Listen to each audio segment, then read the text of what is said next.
네, 안녕하십니까. 플래비언 이슈 브리핑 시간입니다.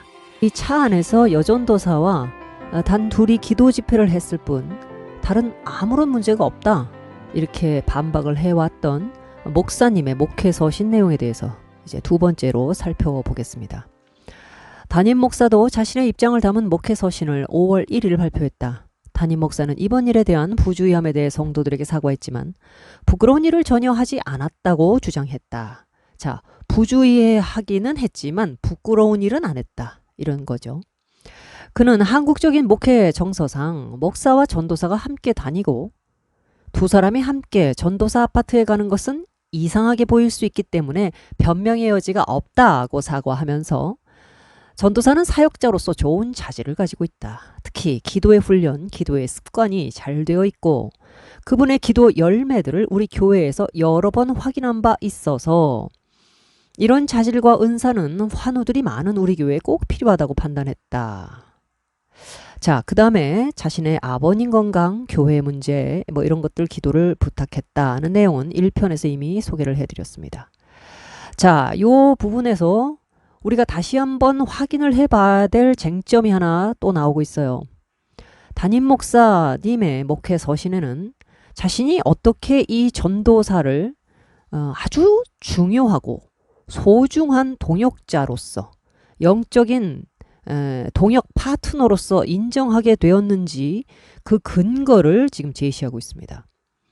자, 전도사가 사역자로서 좋은 자질을 가지고 있다. 어떤 자질이냐? 기도의 훈련, 기도의 습관이 잘 돼 있다. 정말 신앙의 사람은 기도하는 사람이라고 그러지 않습니까? 성경을 가르칠 수도 있고 신학적인 논쟁도 할 수 있고 책도 써낼 수 있고 하지만 그가 기도의 사람이냐가 굉장히 중요하다. 그렇기 때문에 이 목사님께서 이 사람이 사역자로서 아주 좋은 자질을 갖고 있다, 특히 기도 훈련이 돼 있다, 이렇게 얘기한다는 것은 영적으로 우리가 경건의 모양이 아니라 경건의 훈련이 잘 돼 있는 사람이라는 기준에 의거해서 전도사를 발탁한 목사님의 어떤 목회적 철학, 소신을 볼 수 있다. 그런 점에서는 충분히 이해를 할 수 있습니다. 자, 그렇다면 나 혼자, 내가 주관적으로 이 전도사가 기도의 훈련이 잘 돼 있고 특별히 전도사, 사역자로서까지 발탁해서 세워야만 했던 중요한 객관적 근거가 이제 뭐냐, 이걸 우리가 이제 확인해 보면 되는 겁니다. 거기 부분에 대해서 목사님이 뭐라고 얘기를 하고 있느냐, 이 사람의 기도에 열매가 있다, 우리 교회에서 여러 번 확인한 바 있다, 이렇게 얘기했습니다. 자, 요 부분은요, 이제 이 해당 교회에서 저의 영상을 보시게 되면 정말로 이 여전도사가 이 교회에서 그의 기도의 은사나 능력을 여러 번 확인을 한 것이 실제로 있느냐, 이런 부분들을 이제 확인해 보시면 됩니다. 자, 그 다음에 또 이 은사가 있다고 하는 여 전도사님이 직접, 제가 제 입으로 이런 말 하긴 뭐하지만 어느 권사님, 어느 집사님, 또 누구 제가 이렇게 기도를 해드려서 그분들이 실제로 치유의 은사와 은혜를 보신 분들입니다 라고 자신의 하나님이 주신 은사를 지금 증거해서 제시해야만 합니다. 자, 이제 제가 좀 보고 싶어요. 제안을 드리고 싶은 게, 목사님께서 정말 두 사람이 차 안에서 기도를 할 수밖에 없을 정도로, 비록 담임 목사긴 해도 이 교회 분위기라는 게 담임 목사 혼자 이 흐름을 막 이렇게 주도해 갈 수 없다 보니까, 또 새로 부임해 오신 지 1년밖에 안 되다 보니까 사실 목사님께서 이렇게 딱 뿌리를 내리기가 좀 어려운 시기 아닙니까? 그 시기에. 그러다 보니 당신께서 이렇게 보니까 아주 그 기도를 열심히 하면서 충분히 이게 이제 이성관계다 보니까 오해를 받을 만한데도 불구하고 목회자들 또 자기 내면의 깊은 얘기를 쉽게 이렇게 털어놓을 만한 사람들이 없다고도 해요. 그래서 실제로 목회자들이 또 우울증이 있을 수도 있다고 합니다. 왜? 많은 사람들이, 대부분 목사님은 얼마든지 스스로 성령에 충만해가지고 누가 무슨 얘기를 하든 다 들어주고 상담해주고 답을 제시해주고 하기를 원하잖아요. 전부 나에게 받으러만 오는 사람들이지, 사실 나에게 그렇게 공급해주고 영적인 깊은 이 한 영혼으로서, 한 인간으로서 목회자도 약한 부분들이 있을 거 아닙니까? 이런 갈급함을 내놓고 얘기할 수 있는 정말 깊은 어떤 영성에 훈련되어 있는 사람들을 만나기 쉽지 않다 보니까 목사님 입장에서 뭐 젊은 비록 여집사긴 하고 이게 누가 표면적으로 봤을 때는 이거를 과연 순수하게 보겠나? 뭐 이런 스스로도 아시는 거죠. 알지만 이 여자 집사가 분명히 뭔가 하나님의 영이 운행하고 또 그 흐름을 잘 알고 있고 본인이 굉장히 그런 기도에 영적인 은사들에 훈련이 되어 있어가지고 뭐 기도 부탁도 처음엔 이렇게 하다가 진짜로 영적으로 끌려갔을 수가 있잖아요. 그거를 뭐 우리가 어떻게 탓을 하겠습니까? 목사님이라고 해서 모든 은사를 다 가지고 있는 건 아니다 보니까. 그래서 여집사인데 벌써 기도 탁 하고 목사님 마음에 외로움이 많으신가 봐요. 목사님 지금까지 목사님 걸어오시는 길에 하나님께서 참 목사님 사랑하셔서 인도해 오셨다고 하네요. 제가 기도하는데 자꾸 성령님께서 그런 감동을 주십니다. 뭐 이렇게 얘기를 하다 보면은 그래요? 하고 처음에는 그냥 인사처럼 듣다가 딱 반복이 자꾸 되고 아주 그 품성이 따뜻하고 또 영적으로 하나님 앞에 아주 헌신되어 있는 그런 모습을 볼 때 얼마든지 뭐 호감을 가질 수가 있죠. 그래서 집사님 내가 목사가 돼가지고 이런 얘기 하기가 참 그런데 그러면 기왕 기도해 주시는 거 그럼 조금 제가 이런 기도 부탁을 좀 드려봐도 되겠습니까? 하면서 이렇게 뭐 미처 자신도 모르게 이렇게 참 이분이 이렇게 기도를 해주신다는데 내가 좀 마음을 열고 그러면 해보자. 내가 하나님 의지해서 하는 거지 뭐 내가 뭐 사람 이 사람을 뭐 여자로 바라보고 이러는 거 아니니까 뭐 이렇게 생각을 하고 당회에서 지금 제가 사실 또 이제 온 지 얼마 안 되다 보니까 이런 어려움들이 좀 있습니다, 집사님. 근데 이거를 뭐 당회 장로님들한테 얘기하겠습니까? 아니면은 뭐 누구한테 얘기하겠습니까? 목사가 돼가지고 창피하게 뭐 이렇게 생각할 수도 있겠죠. 자, 다만 여기서 우리가 안타까운 것은 사모님의 포지션이 보이질 않는 거죠. 가장 강력한 동지이자 반려자로서 파트너로서 사실 기도도 사실 안쪽에서 막 그렇게 이제 사모님들이 기도를 막 해주시고 이 목사님이 어찌 보면은 강대상에 서 있지만 홀로 외로운 피뢰침 같을 때가 있잖아요. 많은 교회 당회 뭐 해결해야 될 문제 뭐 산적한 게 있죠. 또 많은 사람들의 영적 요구. 그다음에 늘 자신의 설교를 어떻게 보면 계속 검열을 받고 있는 것 같은 느낌. 왜? 설교를 통해서 결국은 영적인 것들이 공급돼야 되는데 사실은 성도들이라고 해서 항상 뭐 목사님 설교에 만족하겠습니까? 요새같이 인터넷 미디어 발달되어 있는 시대에 설교로 소문나 있는 분들 이렇게 내용 들어보고 우리 담임 목사님 설교가 좀 약하지? 뭐 이런 얘기 하지 않습니까? 우리 솔직히 까놓고 얘기해서 우리 목사님이 조금 좀 그래 응? 뭐 이런 얘기 할 수 있어요. 그러니까 이제 오신 지 1년밖에 안 돼가지고 당신이 이제 보통 목사님들 가진 게 그렇지 않습니까? 내가 말씀을 아주 깊이 있게 연구해가지고 굉장히 아주 그냥 밀도 있게 이렇게 말씀을 증거하지 못하는 분들이 대부분 어떤 나름의 열등감을 갖냐면 내가 이렇게 말씀의 은사가 강해가지고요.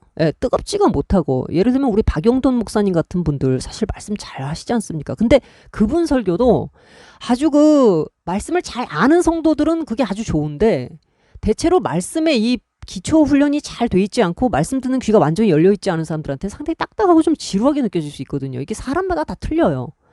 그러다 보니까 그래도 어쨌든 박용돈 목사님 정도면 목사님 그래도 설교 그럼 뭐 우리가 믿고 듣지 않습니까? 믿고. 내가 그 수준이 안 돼서 그 설교가 좋은지 모르는 것 뿐이지 사실 뭐 박영선 목사님 뭐 박용돈 목사님 뭐 이런 분들 설교 사실 좋죠. 그냥 그대로 받아 쓰면 책 되는 겁니다. 그런 분들이. 근데 그런 설교를 할 수 없는 분들은 그렇다고 하면 내가 좀 기도의 은사라든가 뭐 영적인 여러 가지가 뭐 상담을 굉장히 잘하신다든가 이게 통찰력이 좋아가지고 뭐 성도들에 대해서 다 영적인 어떤 갈망이라든가 이런 걸 탁탁 바로 캐치해가지고 이렇게 딱 끌고 나가시면 좋겠는데 또 그것도 약해. 그러니까 이 가지고 있는 카리스마도 약하고 은사가 약하고 그다음 말씀의 은사가 막 말씀을 치열하게 파고 들어가서 가지고 앞에 말씀드린 그런 두 분 같지도 못해. 그러면 이제 어떤 식으로 이게 승부를 걸 수밖에 없느냐. 착하고 부드럽고 인자한 성품 품의 무엇으로 성도들을 어필할 수밖에 없게 됩니다. 이게요. 경쟁력이 없으니까 앞에 두 개로. 말씀 안 돼. 은사 없어. 그 아주 지도력이 뛰어나. 뭐 이런 것도 아니야. 그러면 이제 어떻게 해야 되느냐. 그냥 사람 좋은 것으로 이제 어필할 수밖에 없어요. 그러면 이제 목사님도 스스로 압니다. 그 교계에 많은 분들에 비해서 내가 딱히 이렇게 딱 뭘 어필해 주지를 못해서 성도들이 뭔가 나에게 이렇게 조금 나를 우습게 보면 어떡하지? 내 영적 권위를 좀 그렇게 얕보면 어떡하지? 이런 고민들을 늘 해요. 하신다고들 합니다. 목사님들께서. 그리고 작은 영적 조직, 구역이라도 이끌어 보신 분들이라면 아마 그런 고민들 한 번쯤은 다 해보셨을 거예요.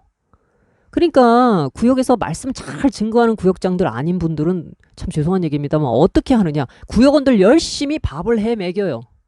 아니면 열심히 기념일 같은 데 선물 잘 챙겨가지고 인간적으로라도 어떻게 해야 될 거 아닙니까? 그런 겁니다. 네. 그래서 어쩌면 우리 지금 여기 등장하고 있는 우리 목사님이 참 한편으론 참 안타깝기도 하고 말이죠. 만약에 이게 사실이라면 진짜 나는 그 여집사하고 나는 아무 문제가 없는데 그럼 결국은 뭘까요? 만약에 굳이 이쪽으로 우리가 한번 생각을 이렇게 펼쳐본다면 이분이 자신의 이런 약한 점들을 누구한테 이렇게 내놓고 그게 사모님이었으면 좋겠는데 만약에 그런 관계가 잘 형성이 돼 있지 않는다고 한다면 결국은 어디로 흘러갑니까? 미혼의 여집사 새벽 예배에 늘 나와서 나도 모르게 눈이 간 어떤 그 여집사.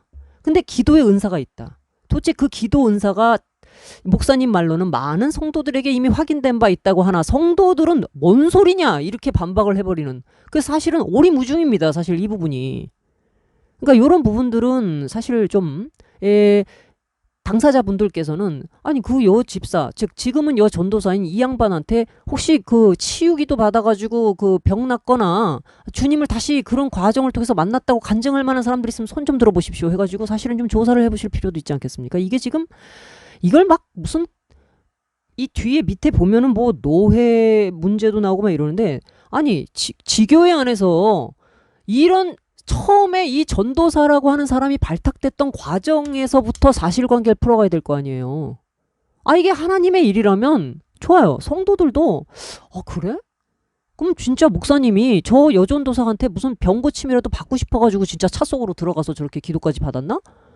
진짜라면 그러면 진짜 한번 들어봅시다 해갖고 공청회를 여시든가 공개 토론을 여시든가 그렇게 하셔야지.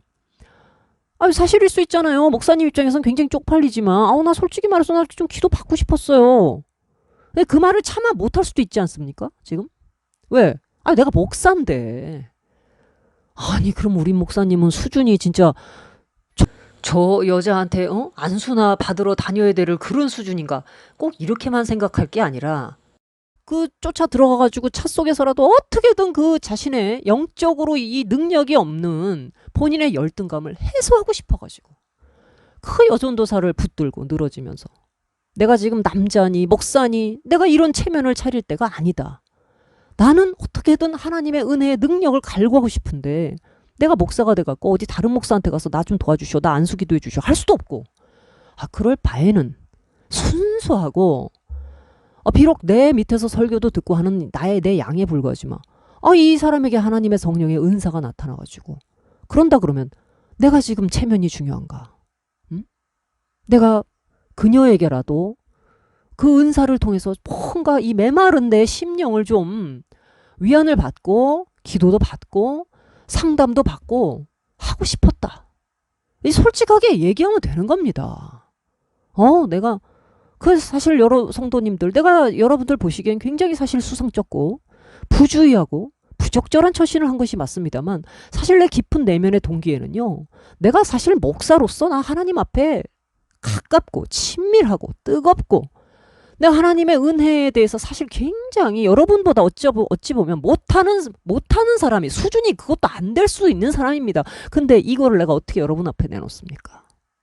내가 이거를 약점이 되는데 다른 목사들한테 내가 이걸 어떻게 털어놓습니까?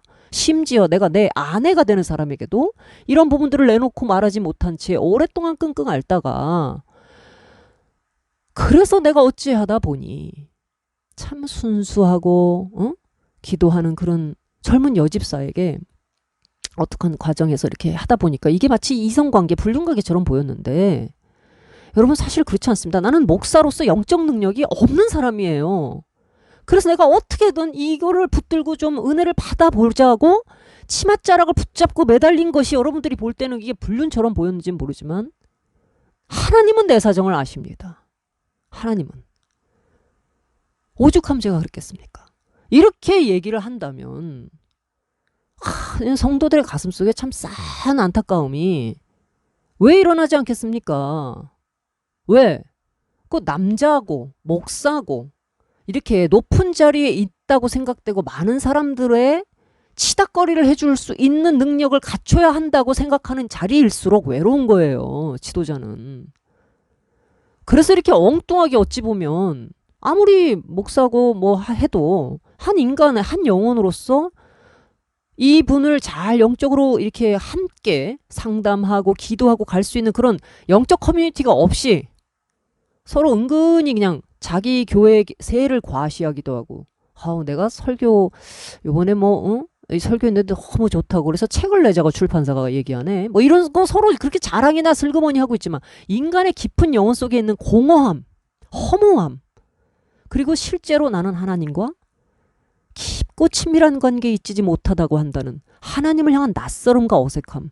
내가 강대상에 올라가면 사실 나는 연기를 해야 하는 그 계속 매주 여러 설교를 뭐 한두 번 하는 거 아니지 않습니까? 그때마다 나는 설교 준비를 해야 되는데 여러분 정말로 하나님께서 붙들어 주시지 않으면요. 어느 정도 사람이 몇 년간 신용은 할 수 있을지 모르지만 반드시 미천한이 드러나게 되어 있습니다. 그래서 본인이 미치고 팔짝 뛰게 됩니다. 어떻게든 이 나를 바라보고 있는 수많은 눈동자 앞에 뭔가 나도 저 사람들의 가슴속에 눈빛에서 벌써 이야 우리 목사님 오늘 이야 아멘 자기도 모르게 막 이런 소리가 왜 안 듣고 싶겠어요. 근데 그거를 못할 때 이 속에서 올라오는 그게 사실 뭐 극한 직업이라고 그러지 않습니까? 극한 직업. 그래서 설교를 어떻게든지 능력 있게 해야 되겠고 그러다 보니까 많은 목사님들이 또 설교도 표절들을 하시더라고요. 자기 설교를 표절하는 목사님들도 있습니다. 다른 사람들 설교 표절해요. 여러분 뭐 믿는 분들 다 어느 정도 이메일 열어보면요. 뭐 목사님 뭐 설교 자료 보내드립니다. 뭐 이런 사이트들도 많잖아요. 목사님들이 그런데 가입해가지고 실제로 설교 자료를 받기도 하고 그런다고 그래요.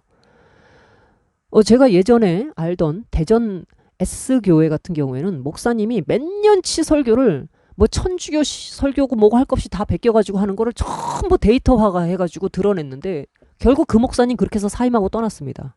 거의 뭐 억대에 가까운 교회에서 연봉을 받았는데 결국 알고 보니 모든 설교를 다 표절하고 있었던 거예요. 이상하다고 생각한 성도들 그러니까 우리 평신도들 참 무서운 분들도 많습니다. 실력들이. 목사님의 설교에만 만족하지 못해가지고 뭐 야간 신학교를 가서 막 공부하는 평신도들도 있고 그러다 보니까 목사님들이 이 성도들 수준들이 옛날 같지가 않으니까 더 압박감을 느끼죠. 그래서 자기 설교를 자기가 옛날 거를 표절하기도 하고 또 이렇게 엉뚱하게 교회에서 무슨 은사가 있다. 그러면은 그거를 정정당당하게 공정하게 드러내서 여전 전도사를 참 이렇게 자꾸 은사가 드러나고 하는데 이렇게 우리 교회 안에도 아예 이런 부서를 하나 만들어서 목회 지도하에 이 은사자들을 잘 관리할 수 있는 그런 시스템을 만들어 보는 게 어떠냐. 해가지고 가면 될 것을 왜 목사님이 하필 그 차 속에 기어 들어가셔가지고 거기서 그렇게 꿍꿍이가 있는 것처럼 왜 많은 사람들에게 그렇게 오해를 주면서 그 자신의 어떤 영적인 공허함, 영적 무능력, 무기력 뭐 이런 것들을 왜 거기 가서 그렇게 혼자만 그걸 누리려고 하셨느냐는 거죠. 그러니 얼마나 이게 지금 교회가 사실 이런 문제 가지고 이렇게까지 많은 성도들이 놀래고 충격을 받고 막 피켓을 들고 막 하시는 분들은 그 기분 좋아서 하시겠습니까? 언제나 만나면 그래도 뭐 집사님 왔어 좋아서 막 끌어안고 밥도 먹고 했던 그런 한 가족 같았던 교회에서 이게 갑자기 진영이 두 개로 나뉘어가지고 우리 목사님이 그래서 여전도사랑 잤어? 네가 봤어? 막 한쪽에서는 이러고 이쪽에서는 아니 그러면 그렇게 기도하는 게 정상이야? 아니 하루아침에 가족들이 양쪽으로 찢어져가지고 목사님이 혼자서 이 여전도사한테 가가지고 안수를 받았는지 은사를 받았는지 아무튼 목사님 혼자 사실은 좋은 게 있는데 그 혼자서 야금야금 맛있게 혼자 드신 거 아닙니까? 좋은 게 있으면 성도들하고 나누셔야지. 그렇게 안 하는 바람에 성도들 입장에서는 어메 이게 뭔 일이냐? 어? 아, 당연히 그렇죠. 목사님이 입장을 바꿔놓고 생각을 하시면 누가 봐도 이게 목사님도 스스로 말씀하시지 않습니까? 예, 이건 너무 부적절했다. 부주의했다. 변명의 여지가 없다. 변명의 여지가 없는 거죠. 예. 그렇기 때문에 지금이라도 이 중요한 건 제가 볼 때는 원점으로 돌아가시면 됩니다. 여자와 전도사에게 은사가 있는지 없는지 지금부터 그 여자 전도사가 정말 성령님께서 나에게 이런 것들을 주셨다라고 내놓고 목사님도 이렇게 된 거 나는 이런 과정들을 통해서 이 여전도사가 분명히 하나님이 세우신 사람이라고 믿었기 때문에 나도 모든 목사님 뭐니 하는 지위를 다 내려놓고 그 앞에서 기도를 부탁하고 받기도 하고 같이 이 사람이 가지고 있는 기도의 능력을 얻고 싶어서 내가 그 차 속으로 기어 들어간 거지. 내가 무슨 다른 게 있느냐. 이런 것들을 지금이라도 당당하게 밝히시면 돼요. 그래갖고 온 성도가 그럼 우리가 성령을 회방한 거구나. 지금 이제 목사님 분명히 이거는 상식에도 어긋나고 윤리에도 어긋나고 목사로서의 직업 윤리에도 어긋나는 거다. 이렇게 반대하고 계신 분들도 이게 잘못하면 성령께서 하신 일을 우리가 회방하는 그런 결과가 될 수도 있겠구나 하고 자발적으로 피켓을 내려놓을 수 있는 그런 아주 건전한 방향으로 나갈 수가 있는 겁니다. 제가 생각할 때. 이게 뭐 어렵습니까? 주님께서 하시겠다고 하면 주가 쓰시겠다고 하라 그러면 쓰는 거죠. 여기에 대해서 반대할 사람이 누가 있겠습니까? 주의 영이 일하셔서 그 나타나심이 그 여전도사를 통해서 지금도 드러날 수 있다고 한다면 그래서 한번 그럼 봅시다. 우리가 잠깐 다 내려놓고 정말 이 여전도사에게서 그런 은사와 능력이 나타난다고 한다면 우리가 그러면 한번 은사 집회라도 해봅시다. 그러면 기도 집회를 차에서 해. 나오세요. 두 분 거기서 나오세요. 그래가지고 그 교회당에서 뭐 고신교단이라고 무슨 기도 집회 못합니까 지금? 더 기도하셔야죠. 고신교단이 신학적으로 그렇게 정통이고 우린 보수야 그것만 자랑할 것이 아니라 보수라는 게 무조건 썩어 문드러져서 수구가 되는 게 그게 보수입니까? 하나님의 말씀에 있어서 보수라는 거는 기본과 기초를 분명하게 붙들고 있다는 뜻 아닙니까? 그러나 보수 자체가 하나님의 말씀이 살아계신 것이기 때문에 그 자체가 원동력이 되고 그 자체가 생동력이 되고 생명력이 있기 때문에 계속 움직여 나가는 거예요. 생명이 계속해서 자라나듯이 발전하듯이. 기도 집회하면 자유주의 됩니까? 그러니까 내놓고 하시면 돼요. 지금이라도. 저는 이렇게 정말 제안하고 싶습니다. 목사님께서 이런 구구절절 변명을 하시는 것이 오히려 안쓰러워요. 얼마나 혼자 외롭고 고독하고 누구에게 내놓을 어떤 마땅한 대화 상대가 없었으면 그랬겠습니까? 그것도 오신 지 1년 만에. 그 본인 딴에는 하나님께서 이 집사님을 통해서 뭔가 나에게 기존의 어떤 그 인맥관계에서는 얻을 수 없었던 또 유익을 주시는구나. 본인은 그렇게 생각할 수도 있지 않겠어요? 그러니까 그거를 이제는 주관적인 것들을 반드시 이제 많은 성도들이 정말 하나님 뜻 안에서 설득될 수 있도록 객관적인 형태로 바꾸셔서 나타내세요. 내가 사실은 이러이러해서 그랬던 거다 여러분. 한번 봐라 당신들도 그러면. 지금까지는 기도 집회하고 부르짖는 기도하고 선포 기도니 무슨 영적 전쟁 이게 다 어떤 오순절 계통의 어휘들 아닙니까? 이런 개념들이. 근데 고신교단이 그런 것들을 미처 받아들일 준비가 안 돼 있다고 생각하다 보니까 혼자 그걸 먼저 몰래 한 것이 문제예요. 좋은 것을 나누라고 목회자가 거기 있는 겁니다. 그러면 여전도사에 대한 영적 은사라든가 그 어떤 그의 사역이라든가 이런 것들에 대해서 먼저 증언자가 되고 보증인이 되려고 목사님이 그걸 알아봤다면 그러면 교회에다가 하나님께서 그 은사를 주신 거지 왜 목사님이 혼자 그걸 독점하십니까? 목사님이 보증인이 되면 되잖아요. 내가 이 여자 전도사의 신학적 뿌리라든가 영적 건전성에 대해서는 내가 보증인이다. 내가 목회자다. 그렇기 때문에 이 사람의 이런 부분들을 성도님들 무조건 우리가 은사주의라고 오해할 게 아니라 성령께서는 어제나 오늘이나 영원토록 동일하시고 지금도 교회에 이런 사람들을 통해서 일을 하실 수가 있으니까 여러분께서 조금 마음을 열고 저를 믿으시고 한번 이 사람이 할 수 있는 이런 은사 부분들에 대해서 우리가 나눠보면 어떻겠습니까? 이렇게 공동체가 전체의 덕이 되도록 여셨다면 왜 사람들이 이렇게 기겁을 하고 놀래고 이 지금 CCTV 사진만 이렇게 딱 봤을 때는요. 누가 봐도 이거 깜짝 놀래죠. 왜 그 차에서 하시는 걸로도 또 만족이 안 되셨는지 또 뭐 집으로도 이렇게 두 분이 올라가셨는데 어쨌든 이건 팩트 아닙니까? 팩트죠. 두 분이 여자 전도사의 집에 동석하는 아무도 없이 원래 이 자체가 지금 사실은 치명적인 실수를 한 겁니다. 부주의? 아니죠. 치명적인 실수입니다. 누가 봐도 즉 상식 하나님께서 우리에게 주신 커먼센스 자체도 지혜예요. 지혜입니다. 그것도. 그래서 사도 바울도 예수 안에서는 남자나 여자나 모두 다 동등하지만 그럼에도 불구하고 아직은 그 시대가 여자들이 막 이렇게 어떤 집회 이런 데서 막 떠들고 유대교에서는 사실 여성들은 이렇게 함부로 뭐 이렇게 나아가서 뭐 발언을 하고 공적 발언을 하고 그렇게 하지 못하지 않았습니까? 예수님 시대 당시에는 여자의 증언은 법적 효력도 없는 걸로 그렇게 간주될 정도로 아무런 사회적이고 공적 발언에 힘이 없는 그런 위치의 약자들이었어요. 그러나 신약 교회는 여인들에게도 여성들에게도 이 하나님의 성령의 은사가 임하고 지혜가 임하고 하니까 여자들이 막 그 예언하고 발언하고 했단 말입니다. 근데 그게 그 시대의 전체적인 상식의 눈으로 보편적인 눈으로 봤을 때 굉장히 급진적으로 보였던 거예요. 그래서 바울이 그거를 자제를 시켜버리는 겁니다. 그럼 뭐예요? 아무리 하나님의 놀라우신 능력과 은사가 있다 하고 주의 영이 나타나시고 막 했다 하더라도 그것이 사회의 어떤 보편적인 것과 균형, 밸런스를 맞추지 않으면 하나님의 교회가 밀교 집단처럼 보일 수 있지 않겠습니까? 그래서 고린도 교회에 바울이 그렇게 편지를 써서 세세하게 그거를 짚어준 거예요. 그렇게 하지 말고 이렇게 하고. 그렇지 않으면 방언도 마찬가지입니다. 그 성령의 은사인데 왜 바울이 그걸 자제시켰겠어요? 왜 품위 있게 하고 질서 있게 하라고 얘기했겠습니까? 믿지 않는 자들이 들어가지고 저런 미친 것들 이렇게 얘기할까봐 그런 거예요. 왜 세상의 눈을 두려워해? 이렇게 얘기할 수도 있겠죠. 바울한테. 아니 성령이 나타나는데 지금 그걸 자제를 시키고 말이야. 그럼 당신 성령 해방죄다. 그렇게 얘기하는 사람이 누가 있겠습니까?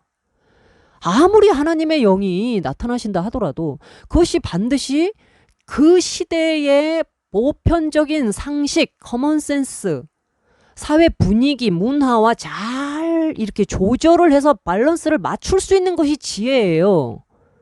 그런데 목사님이 지금 아무리 본인은 내가 이 사람이 하나님의 영의 은사가 나타나고 뭐 어쩌고저쩌고 하신다 하더라도 이게 바로 지금 바울이 말한 것 같은 서신서에서 말하는 것 같은 이 밸런스를 맞춘 행동이냔 말입니다. 이 자체가 치명적인 거예요. 오죽하면 바울도 성령께서 역사하시는 것을 옆에 사람이 억제시킬 수 있다고 얘기했습니다. 그 정도예요. 앞에서 예언하던 사람은 뒤에서 예언이 나오면 잠잠하라는 거예요. 누구나 돌아가면서 할 수 있도록. 한 사람이 독점하지 못하도록. 그럼 뭐예요? 하나님의 영의 운행하심이라 하더라도 사람이 가지고 있는 기본적인 우리가 보통 가지고 있는 질서, 인간의 상식, 예의 이런 것들에 의해서 서로 질서를 잡아가지고 밸런스를 맞출 수 있다 이 얘기입니다. 적절하게.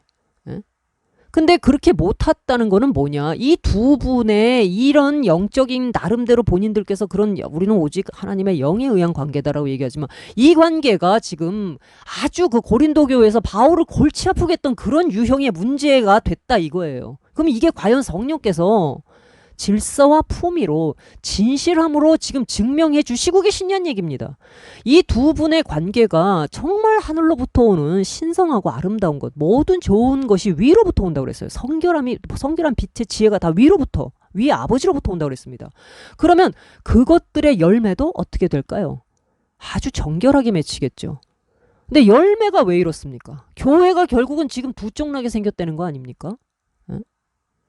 그러니까 지금 뭐 피켓 시위를 한다 그러고 성도들은 의혹 때문에 지금 야단 법석들을 하시고 저는 하나님의 모든 일 우리 예수님께서도 그러셨습니다. 내가 어디 숨어서 말씀을 증거한 적이 있냐는 거예요. 모두가 듣는 곳에서 당당하게 내가 모두가 알도록 가르쳤다는 거예요.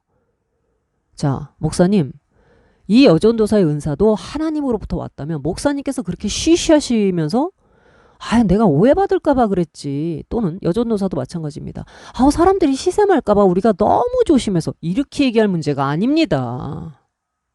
하나님께서 주신 것을 왜 오해받을까봐 쉬쉬합니까? 만약에 기독교 우리 초기에 우리 사도 바울 통해서 복음이 그렇게 쉬쉬하고 증거됐다면 이방인인 우리가 오늘날 이 자리에서 이렇게 교회가 형성돼서 여기까지 그리스도의 복음을 듣지도 못했을 겁니다. 우리 구주의 복음을 그렇게 쉬쉬할 것 같았으면. 근데 왜 목사님은 이렇게 사교나 밀교 형태로 이 주님께서 주신 성령의 은사를 왜 자동차 속에서, 그것도 여전도사의 자가용 안에서, 그게 자가용 교인가요? 그게? 두 분이 은혜 받으면 그 은사는 그 자동차 속에서 그 두 분이서 이렇게 막 성령의 은혜가 막 임하던가요? 그럼 아무리 이거는 봐도 아까 제가 말씀드린 대로 상식이라고 하는 하나님이 주신 지혜, 보편적 지혜에 비춰봤을 때, 그리고 사도 바울조차도 바로 그런 상식이라고 하는 것에 오히려 성령을 이렇게 저울에 올려가지고 너희들이 자, 이 눈금이 정확하게 수평을 잘 이룰 수 있도록, 밸런스를 이루도록 여자들이 지나치게 누가 봐도 저 이상한 교야 소리 듣지 못하도록 않도록 잘 맞춰라 이렇게 가르쳐 준 겁니다. 소금으로 마치 간을 고르게 하여서 모든 일이 은혜롭게 덕스럽게 가도록 그렇게 밸런스를 맞춰준 겁니다. 만약에 목사님의 교회 안에서 이런 식의 뒤에서 무슨 자기들끼리 모여서 성령 집회한다, 방언한다, 부흥 집회한다 그랬으면 목사님 그거 불러다가 뭐라고 주의를 주셨을까요? 근데 이거를 목사님이 하시고 있는 겁니다. 아니 교회에서 왜 기도 집회를 그렇게 따로 몰래 모여가지고 교역자가 그래도 참석을 해서 이것이 목회 지도 안에서 해야지 왜 여러분끼리 따로 그렇게 사교 집단을 만들어가지고 따로 집회를 해가지고 그렇게 하십니까? 목사님 그렇게 경고하시지 않았겠어요? 근데 이걸 목사님이 한 거예요. 목사님 혼자. 그것도 교인들이 알지 못하고 전혀 객관적으로 맛을 보지도 못했고 검증해 볼 수도 없었던 어떤 한 여집사의 은사를 홀로 알고, 그리고 자동차에서 부흥 집회 하신 겁니다. 기도 집회를. 그래서 성도들을 기함하게 만든 겁니다. 그래서 지금 이 뒤에 보면요, 뭐 배우설이 나오는데요. 자, 원로 목사에 대해서 섭섭함을 토로했다 이런 얘기도 나와요.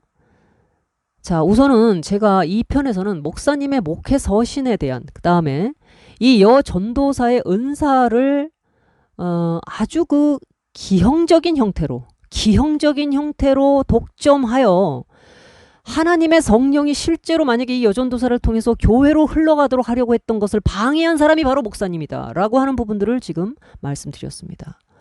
이제 제안을 드리고 싶은 것은 다시 한번 반복하지만 여전도사의 은사, 그 부분을 성도들에게서 확인하실 수 있도록, 성도들이 친히 확인할 수 있도록 주의 영이 다시 한번 여전도사를 들어 쓰셔서 목사님의 명예와 여전도사의 명예가 기껏 교권주의자들을 통해서, 즉 노회라고 하는 데라든가 뭐 이런 것들을 통해서 풀려고 할 것이 아니라 정말 하나님의 영이 나타나셔서 바로 그 목사님과 여전도사가 갈망해왔던 그것이 진짜라면 그 두 분이 갈망한 게 뭐겠습니까?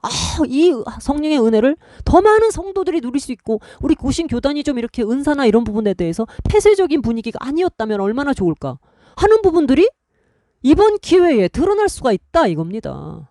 이번 기회에. 그래서 부천 이 교회가 고신 교단에서 오히려 아주 그 영적으로 정말 깨어 일어나는 그런 진짜 선발대가 될 수 있을지 어떻게 알겠습니까? 이 사건을 통해서 하나님께서 어떻게 합력하여 선을 이루시고 전화위복의 계기를 만들어 주실지 목사님이 어떻게 아시냐고요. 목사님은 그 일을 하시기 위해 그 교회에 부임되었는지 어찌합니까? 따라서 그 은사가 있다고 하는 여전도사 이분도 마찬가지입니다. 내가 하나님 앞에 목사님을 이렇게까지 곤경에 빠뜨리면서 주님이 나를 세우시려고 했는데 이 지금 하나님이 하시는 일을 우리가 순조롭게 밟아오질 못했다는 건 얘가 영적으로 미숙하다는 거예요. 이 하나님의 은사가 교회에 드러날 수 있게 하는 성숙한 이 과정이 필요한 겁니다. 내가 은사만 있다고 되는 게 아니라 교회 공동체가 그것들을 받아들이는 과정이 필요한 거예요. 사도 바울이 하늘로부터 예수 그리스도를 직접 만났지만 그의 사도권을 홀로 그냥 주장한 것이 아니라 바나바라고 하는 그의 보증이 되는, 즉 교회 공동체 전체가 이 사람 진짜 하나님 부르신 사도구나 하는 것들을 천천히 확인하면서 드디어 수긍하게 되고 인정하게 되는 그런 과정이 있는 겁니다. 왜? 다른 사람들의 마음도 주님께서 반드시 주장하시기 때문이에요. 그런데 성도들이 무슨 소용이 있어? 목사님이 내 편인데, 이렇게 생각하시는 겁니까? 교회 목사님이 물론 지도자긴 합니다만 목사님 혼자만 나를 알아준다고 이게 됩니까? 온 교회를 바로 이 여전도사 문제 하나 때문에 이 교회가 쪼개지게 된다면 이 전도사님 이 죄값을 어떻게 감당하시려고 그럽니까? 예? 이 하나님이 정말 살아계시는 걸 알면 저 나를 반대하는 사람들이 다 사탄이고 악의 무리고 이렇게 보셔서야 되겠습니까? 자신의 은사를 지금 방금 제가 성경적으로 누군가 하나님이 세우신다고 함에도 불구하고 교회라고 하는 그리스도께서 세우신 그 몸의 공동체들이 그것을 아주 부드럽게 흡수해서 들어갈 수 있는 그 아주 덕스러운 모든 과정들, 그 과정을 예를 들어서 배제를 해버리거나 아주 독단적으로 목사님의 총애를 받아가지고 그냥 그걸 휘두르려고 했다면, 그래서 교회가 결국 분열하고 분규가 터져버리거나 어려움이 생긴다면 이것은 하늘로부터 온 것이 아니다. 아무리 어떤 예를 들어서 교단에서 어떻게 된다 할지라도 영적으로는 주님께서 이미 탁 낙인을 찍어버리시는 상태가 될 겁니다. 다른 많은 교회들도 지켜보게 될 것입니다. 저 사람들의 열매, 즉 그 둘이서 그 차 안에서 부흥 집회하고 기도 집회했다고 하는 그 열매가 세상에 저렇게 잘 건실하게 멀쩡하게 커가던 교회가 쪼개져 버렸으니 저것이 과연 성령으로부터 온 열매였겠느냐? 모두가 알게 될 것입니다. 하나님의 심판이 벌거벗겨진 것처럼, 만비 그의 눈앞에 벌거벗겨진 것처럼 드러난다고 그랬어요. 그렇기 때문에 두 분이 시작한 일입니다. 원인의 제공은 두 분께 있는 겁니다. 누가 그 두 분을 강제로 배후설 어쩌고 하시는데 누가 그 두 분을 강제로 차 속에 들어가서 기도 집회하라고 떠민 분들 있습니까? 배후설이라니요. 제가 볼 때는 말이 안 됩니다. 원로 목사님 얘기가 나오는데 저는 이 교회의 깊은 내용을 잘 모르니까. 근데 배후설이라고 하면 목사님이 이 교회에 오시기 전에 벌써 여 집사를 이렇게 딱 목사님 눈에 들도록 목사님의 어떤 취향에 맞춰서 목사님 마음속에 있는 외로움 같은 것들 벌써 다 내적으로 다 파악해가지고 취향 저격을 딱 해가지고 그 여 집사를 그 시간에 딱 배치시켜 놓고 그렇게 했다는 뜻입니까? 아니 두 분이 같이 아파트를 다니고 또 기도 집회를 한 거는 본인들이 원한 거지 무슨 배우가 어떻게 조정을 할 수 있었단 말입니까 이게. 에? 뇌에다가 무슨 칩을 심어가지고 여기서 리모컨으로 조정한 것도 아니고. 자, 마무리하겠습니다. 갈라디아서 6장 7절에는요. 스스로 속이지 말라. 하나님은 업신여김을 받지 아니하시나니 사람이 무엇으로 심든지 그대로 거두리라. 자기의 육체를 위하여 심는 자는 육체로부터 썩어질 것을 거두고 성령을 위하여 심는 자는 성령으로부터 영생을 거두리라. 준엄한 말씀입니다. 목사님께서는 하나님께서 그 교회의 하나님의 자녀, 주의 백성들을 섬기라고 보내신 종입니다. 우리가 그 직무에 충실한 사람이기 때문에 그럴 것이라고 믿고 주를 믿고 그래서 그 종을 우대하는 겁니다. 그러나 그 종이 오직 자기 자신만을 위하여서 욕심으로 어떤 일들을 행한다고 할 때 주의 백성들은 담대해집니다. 주의 백성들은 평소 양 같고 유순하지만 진리가 아니고 또 주의 음성이 아닌 것에 대하여는 이것은 하나님으로부터 음성이 아니구나 하고 도망치거나 대적하여 일어날 수가 있습니다. 이것은 주님께서 기본적으로 성령으로 자신의 몸을 친히 주관하고 주장하신다라고 하는 증거입니다. 일상 속에서 많은 일들을 통해 우리가 이러한 증거들을 볼 수 있고 확인할 수 있습니다. 하나님의 종이라고 하는 것만 가지고는 안 됩니다. 그가 양의 탈을 쓰고 있는 일이인지 우리는 늘 분별하고 깨어있으라고 하시는 주님의 음성을 듣고 있는 사람들입니다. 자기가 자기를 스스로 속이는데 하나님도 자신과 똑같은 줄로 여기고 하나님도 속을 거라고 생각하면서 양심의 소리를 누르고 억압하고 성도들까지 억압하려고 한다면 이것은 육체를 위해 심은 자가 반드시 육체로부터 거두는 썩어질 것들로 목사님께 되돌아가게 될 것입니다. 그러므로 목사님의 한 행위가 진실로 주로부터 왔던 정당한 오직 영적인 것들을 갈급하여 그 여전도사와 체면도 모두 없이 정말 그런 오해를 받는 자리까지도 무릎을 쓰고 영적 건강성을 되찾기 위해 하신 행동이었다면 지금이라도 솔직하게 밝히고 성도들 안에 하나님의 일을 투명하게 드러내시는 분명한 행동을 하셔야 될 것이다.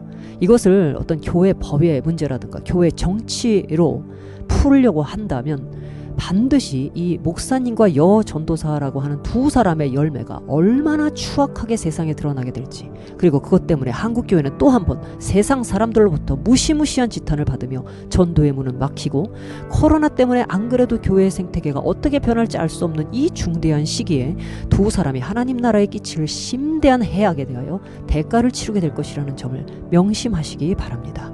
여기까지 하겠습니다.